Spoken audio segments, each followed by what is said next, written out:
നമസ്കാരം. ഈ കഴിഞ്ഞ ദിവസം ഒരു വീഡിയോ കാണാനിടയായി. അത് എം ഹസന്റെ ഒരു തുറന്നു പറച്ചിലായിരുന്നു. 2018 പ്രളയമുണ്ടായപ്പോൾ ഇവരുടെ KPCC പ്രസിഡന്റും കോൺഗ്രസ് നേതാക്കന്മാരും, അത് ചില്ലറ നേതാക്കന്മാരല്ല, അഖിലേന്ത്യാ തലത്തിലുള്ള രാഹുൽ ഗാന്ധി വരെ വന്ന് ഈ പ്രളയമുണ്ടായ ദിവസം ഞങ്ങൾ 1000 വീട് നിർമ്മിച്ച് നൽകുമെന്ന്. ആ 1000 വീടിന്റെ കാര്യം എന്തായെന്ന് കുറച്ച് ദിവസങ്ങൾക്ക് ശേഷം മാധ്യമപ്രവർത്തകർ ചോദിച്ചപ്പോൾ എം ഹസൻ പറഞ്ഞ മറുപടി എന്ന് പറയുന്നത്, ഞങ്ങൾ 2 കോടി രൂപ പിരിച്ചിട്ടുണ്ട്. ആ 2 കോടി രൂപയിൽ 94 വീടിന്റെ നിർമ്മാണ പ്രവർത്തനങ്ങൾ നടക്കുന്നു എന്നുള്ളതാണ് എം ഹസൻ പറഞ്ഞു വയ്ക്കുന്നത്. അതായത് ഒരു വീടിന് 4 ലക്ഷം രൂപ വെച്ചാണ് കരുതണമെങ്കിൽ 10 വീടിനാകുമ്പോൾ 40 ലക്ഷം. അത് 100 വീടാകുമ്പോൾ എങ്ങനെയായാലും 4 കോടി രൂപ. 4 കോടി രൂപയാണ് 400 ലക്ഷം. അതായത് 4 കോടി രൂപ. 100 ലക്ഷം എന്ന് പറയുന്നതാണല്ലോ 1 കോടി. അപ്പോ 400 ലക്ഷം രൂപയാവും 100 വീട് വെക്കുമ്പോൾ. അതുപോലെ തന്നെ 1000 വീട് വെക്കുമ്പോൾ 40 കോടി രൂപയാവും. ആ 40 കോടി രൂപയാണ് 400 വീട് 1000 വീട് വെക്കുമ്പോഴുള്ള ആകെത്തുക.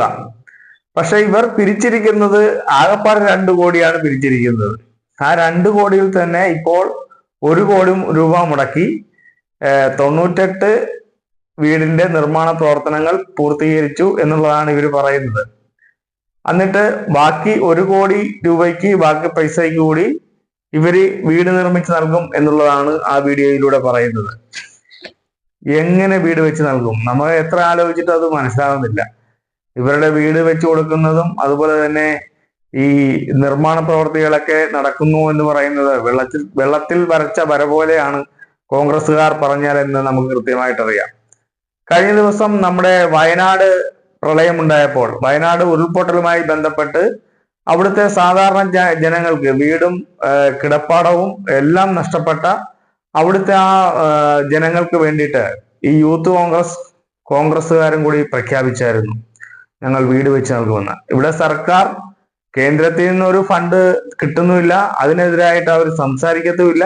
എന്നാൽ കേരളത്തിലെ ജനങ്ങൾ സമാഹരിച്ച് നമ്മുടെ മുഖ്യമന്ത്രിയുടെ ദുരിതാശ്വാസ നിധിയിലേക്ക് കൊടുക്കുന്ന പൈസ അത് കൊടുക്കരുതെന്ന് പറയുന്ന ആൾക്കാരാണ് കോൺഗ്രസും BJPയും കൂടി. എന്നിട്ട് ആ കോൺഗ്രസ്സുകാർ പണിത് കൊടുക്കാമെന്ന് പറഞ്ഞ ആ വീട് ആ പ്രളയബാധിതർക്ക്, അല്ലെങ്കിൽ ആ ഉരുൾപൊട്ടൽ ബാധിച്ച അവർക്ക് പണിത് കൊടുക്കാമെന്ന് പറഞ്ഞ ആ വീടും പണിത് കൊടുക്കത്തില്ല, ഉള്ള ഫണ്ടും അടിച്ചു മാറ്റുന്നതാണ് ഇവരുടെ രീതി.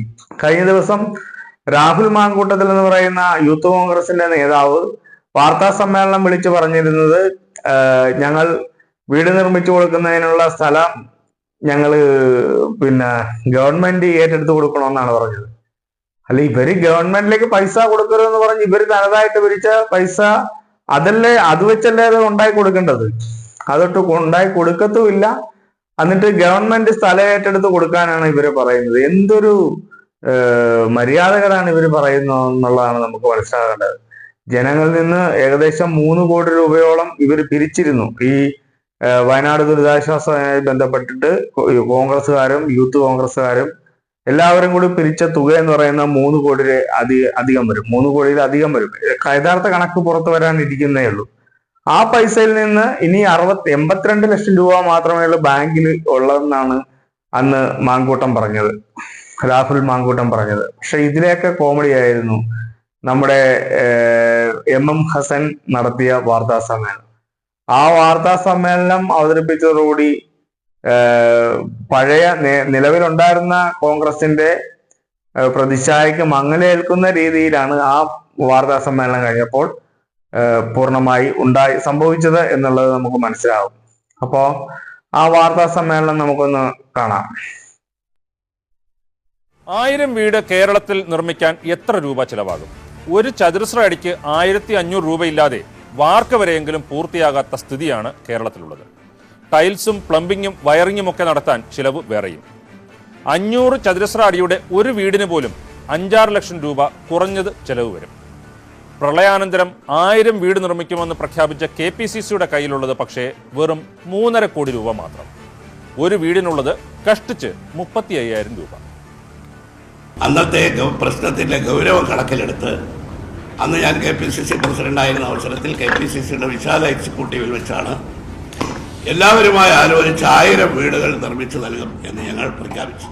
അതിനുശേഷം ലോക്സഭാ തെരഞ്ഞെടുപ്പ് വന്നു. പുതിയ പ്രസിഡന്റ് ശ്രീ മുല്ലപ്പള്ളി ചുമതലയേറ്റ ശേഷം പാർട്ടിക്ക് ഒരു ഫണ്ട് പിരിവുണ്ടായി. അങ്ങനെ നിരവധി ഒരുപാട് ബുദ്ധിമുട്ടുകൾ കാരണം ഞങ്ങൾ വിചാരിച്ചതുപോലെ ആഗ്രഹിച്ചതുപോലെ 1000 വീടുകൾക്ക് യഥാർത്ഥത്തിൽ വേണ്ടത് 50 കോടി രൂപയാണ്. ചെക്കുകളും ഡ്രാഫ്റ്റുകളും തന്നതല്ലാതെ പണമായി ആരിൽ നിന്നും പണം ശേഖരിക്കുകയോ പിരിക്കുകയോ ചെയ്തിട്ടില്ല. ഇതിനായി ഞങ്ങൾ ആരംഭിച്ച പ്രത്യേക ഫണ്ടിലേക്ക് ലഭിച്ചിട്ടുള്ള തുക എന്ന് പറയുന്നത് 3,53,43,903 രൂപയാണ്. ഈ ഫണ്ടിൽ നിന്ന് ഇപ്പോൾ 23 വീടുകളുടെ നിർമ്മാണം വിവിധ ജില്ലകളിൽ നടന്നുകൊണ്ടിരിക്കും. ഇതിനായി 1,15 ലക്ഷം രൂപ ഞങ്ങൾ ഈ ഫണ്ടിൽ നിന്ന് ചിലവഴിച്ചു കഴിഞ്ഞു. KPCC ഫണ്ടിൽ ലഭിച്ച ഈ തുകയിൽ ബാക്കി വരുന്ന 2,38 ലക്ഷം രൂപ ചിലവാക്കി 47 വീടുകളുടെ നിർമ്മാണം വിവിധ ജില്ലകളിൽ അതിനുവേണ്ടി നിർമ്മാണത്തിനായി പണം നൽകിക്കൊണ്ടിരിക്കുകയാണ്. 96 വീടുകൾ ആണ് ഈ ഫണ്ട് ഉപയോഗിച്ച് ഇനി കിട്ടാനുള്ള 1 കോടി രൂപ കൂടി ഉപയോഗിച്ച് നിർമ്മിക്കാൻ കഴിയും. KPCC ഫണ്ട് മുക്കിയെന്ന DYFI ആരോപണത്തിന് മറുപടി പറയാനാണ് മുൻ പ്രസിഡന്റ് MM ഹസൻ ഇന്ന് വാർത്താ സമ്മേളനം വിളിച്ചത്. 1000 വീട് പണിയാൻ ആകെ 3.5 കോടിയെ കിട്ടിയുള്ളൂ എന്ന ഈ കുറ്റസമ്മതത്തിലും വലിയ സെൽഫ് ഗോൾ വേറെ ഇനിയുണ്ടോ? സ്വന്തം പദ്ധതി നടപ്പാക്കാൻ കഴിയാത്ത പാർട്ടി ഇനി CPM വാക്ക് പാലിക്കാത്തതിനെ കുറിച്ച് പറയുമ്പോൾ ഒരു മുൻകൂർ ജാമ്യമൊക്കെ എടുക്കുന്നത് നല്ലതാണ്. ഇന്ത്യ ഭരിച്ചിരുന്ന ഒരു പാർട്ടിയുടെ അവസ്ഥയാണ് നമ്മൾ കാണുന്നത്. ഒന്ന് ആലോചിച്ച് നോക്കിയേ. ഇവര് വിചാരിച്ചു കഴിഞ്ഞാൽ 1000 അല്ല, 10,000 അല്ല, 1 ലക്ഷം വീട് വരെ പണിത് കൊടുക്കാൻ സാധിക്കുന്ന ഒരു പാർട്ടിയാണ് കോൺഗ്രസ്. കാര്യം ഇന്ത്യ മുഴുവനും വ്യാപിച്ചിരിക്കുന്ന ഒരു പാർട്ടിയാണല്ലോ. എന്നിട്ട് ഇവര് ഈ ജനങ്ങളെ വിഡ്ഢികളാക്കാൻ വേണ്ടി 1000 വീട് വാഗ്ദാനം ചെയ്തതിന് ശേഷം അതിലൊരു 50 വീട് പോലും പണിത് കൊടുക്കാതെ ജനങ്ങളെ മണ്ടന്മാരാക്കുകയല്ലേ ഇവർ ചെയ്യുന്നത്. ഇനിയിപ്പോ വയനാട് പ്രളയവുമായി ബന്ധപ്പെട്ട് അല്ലെങ്കിൽ വയനാട് ദുരന്തവുമായി ബന്ധപ്പെട്ടിട്ട് ഇവര് വീട് നിർമ്മിച്ചു കൊടുക്കുമെന്ന് പറഞ്ഞിട്ടുണ്ട്.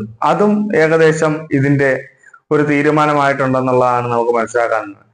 ഇത് കോൺഗ്രസ് ആണെങ്കിലും യൂത്ത് ആണെങ്കിലും യൂത്ത് ലീഗ് ആണെങ്കിലും കോൺഗ്രസ്സുകാരുടെ യുവജന സംഘടനയായ യൂത്ത് കോൺഗ്രസ് ആണെങ്കിലും അതുപോലെ തന്നെ BJPയുടെ ആണെങ്കിലും മുസ്ലിം ലീഗിന്റെ ആണെങ്കിലും ഈ വീടുകളൊന്നും നിർമ്മിച്ച് അവിടെ കൊടുത്തതായിട്ട് നമുക്ക് എവിടെയും കാണാൻ സാധിക്കില്ല. മുസ്ലിം ലീഗ് പിന്നെ കുറച്ച് സ്ഥലങ്ങളിലൊക്കെ ഏറ്റെടുത്തുകൊണ്ട് വീട് നിർമ്മാണം പുരോഗമിക്കുന്നു എന്ന് പറഞ്ഞുകൊണ്ട് കുറച്ച് ചിത്രങ്ങളൊക്കെ കാണിക്കുന്നുണ്ട്. അതും പൂർണ്ണമായി കഴിഞ്ഞതിന് ശേഷമേ നമുക്ക് അവരെ വിശ്വസിക്കാൻ പറ്റുള്ളൂ. ഇതൊക്കെ പല രീതിയിലുള്ള അഴിമതി നടത്തിയതിന്റെ രേഖകളൊക്കെ ഇപ്പൊ പുറത്തു വന്നിട്ടുണ്ട്. അപ്പോ മുസ്ലിം ലീഗിന്റെ കാര്യവും അത് ഏകദേശം ഗോവിന്ദമായിട്ടുണ്ട്. അപ്പൊ ഈ കോൺഗ്രസ്സുകാരും ലീഗുകാരും BJPക്കാരും എവിടെയൊക്കെ വാഗ്ദാനങ്ങൾ നൽകിയിട്ടുണ്ടോ അവിടെയൊന്നും വാഗ്ദാനങ്ങളൊട്ട് നടപ്പിലാക്കിയതുമില്ല. ജനങ്ങളെ വിഡ്ഢികളാക്കുകയും ചെയ്യുന്നു. എന്നാൽ മറുവശത്ത് നോക്കൂ, നിങ്ങൾ ജനങ്ങൾക്ക് വേണ്ടി ഭരിക്കുന്ന ഈ സർക്കാർ ഏറ്റെടുത്ത് ചെയ്യുമെന്ന് പറഞ്ഞ കാര്യങ്ങളെല്ലാം കൃത്യമായി നടപ്പിലാക്കുന്നുണ്ട്. അവിടെ വയനാട് ദുരന്തമുണ്ടായതിനു ശേഷം അവരുടെ ആ ദുരന്തത്തിൽപ്പെട്ടവർക്ക് വേണ്ടിയിട്ട് വീട് നിർമ്മിച്ചു കൊടുക്കുന്നതിന് വേണ്ടി സ്ഥലം ഏറ്റെടുത്ത് ആ സ്ഥലത്ത് വീട് പണി ഇപ്പൊ പുരോഗമിച്ചുകൊണ്ട് ഇരിക്കുകയാണ്. ഏകദേശം ഒരു 6 മാസത്തിനുള്ളിൽ ആ ദുരന്തത്തിലകപ്പെട്ടവർക്ക് വീട് നിർമ്മിച്ചു കൊടുക്കുന്നതിന് വേണ്ടി പ്രയത്നിച്ചുകൊണ്ടിരിക്കുന്ന ഒരു സർക്കാരിനെയാണ് നമുക്ക് കാണാൻ സാധിക്കുന്നത്.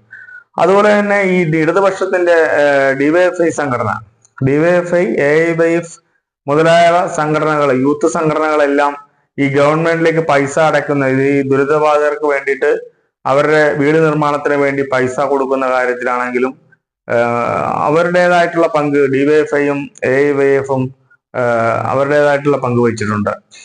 2018 പ്രളയ സമയത്ത് CPIM സംസ്ഥാന സമ്മേളനത്തോടനുബന്ധിച്ച് കോടിയേരി ബാലകൃഷ്ണൻ ഒരു വാഗ്ദാനം കൊടുത്തിരുന്നു. ഏകദേശം 2000 വീട് നമ്മൾ ഈ പ്രളയബാധിതർക്കായിട്ടുള്ളവർക്കും അതുപോലെ തന്നെ പാവപ്പെട്ടവർക്കും വരുന്ന വർഷങ്ങളിൽ 2000 വീടുകളോളം ഇവിടെ നിർമ്മിച്ചു കൊടുക്കുമെന്ന് ഒരു വാഗ്ദാനം കൊടുത്തിരുന്നു. ആ വീടിന്റെ നിർമ്മാണം ഏകദേശം പൂർത്തീകരിക്കാനായിട്ട് പോകുന്ന ഒരു ടൈമിനാണ് 2018 പ്രളയ സമയത്ത് 1000 വീട് വാഗ്ദാനം ചെയ്ത കോൺഗ്രസിന്റെ കോൺഗ്രസ് 1000 വീട് വാഗ്ദാനം ചെയ്തതിൽ അതിന്റെ ഒരു 10% പോലും വീടിന്റെ പണിയും നടന്നിട്ടില്ല. ആ കിട്ടിയ പൈസ എങ്ങോട്ട് പോയെന്നുള്ളത് അറിയത്തില്ല. അതിനുശേഷം വന്ന വയനാട് ദുരന്തത്തിലും ഈ പറഞ്ഞ പോലെ തന്നെ ജനങ്ങളിൽ നിന്ന് പൈസ പിരിച്ചതിന് ശേഷം ആ പൈസയുടെ കണക്കും മറ്റും വ്യക്തതയില്ലാതെ യൂത്ത് കോൺഗ്രസിന്റെ പ്രസിഡന്റും കോൺഗ്രസിന്റെ ആൾക്കാരും പലതട്ടിൽ നിന്ന് വർത്തമാനം പറയുന്ന ഒരു സ്ഥിതിയിലേക്കാണ് പോകുന്നത്. ഇവരുടെ കയ്യിൽ ഭരണം കിട്ടിയാലുള്ള അവസ്ഥ എന്തായിരിക്കും എന്നുള്ളത് ജനങ്ങൾ ഒന്ന് മനസ്സിരുത്തി ചിന്തിച്ചെന്നാൽ നന്നായിരുന്നു.